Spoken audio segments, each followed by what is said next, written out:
disons que le vent s'est dérouté favorablement pour le village.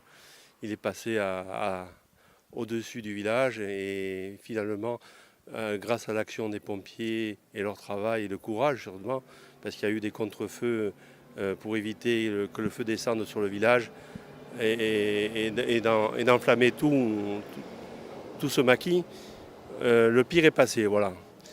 On a eu très très peur parce qu'il y a aussi le feu de Pallas qui n'était pas encore contrôlé et qui pouvait à tout moment revenir sur notre village. Voilà. L'état d'esprit, c'est de faire déjà, de regarder un peu la situation globalement. Il n'y a pas eu de dégâts au niveau des vies humaines, ce qui était évidemment le plus important, ni de l'habitat.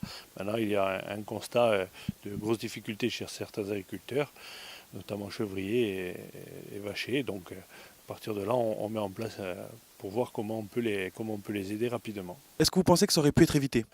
Ça aurait peut-être pu être évité. Aujourd'hui, on n'en est pas à faire ce constat-là. Le constat, c'est que ce feu a eu lieu, qu'il faut en tirer aussi des conséquences, mais qu'un écobuage il a eu lieu, cet écobuage, et donc à partir de là, c'est difficile de revenir en arrière, même si évidemment nous avons demandé à la préfecture de reprendre des arrêtés pour interdire les écobuages jusqu'à des véritables pluies, ce qui n'a pas été le cas. Après, je pense que le SDIS a été présent sur le terrain, même si certains pourraient leur reprocher leur manque de réactivité au départ de l'incendie. Je pense qu'ils ont fait le boulot. Vous allez convoquer une réunion dans la journée. Quels vont être les thèmes de cette réunion?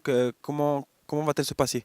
Les thèmes de la réunion entre élus, entre les maires des communes touchées, c'est de voir comment nous allons mettre en place des moyens pour les agriculteurs qui ont été impactés et des moyens rapides et efficaces. Après, nous verrons pour les responsabilités.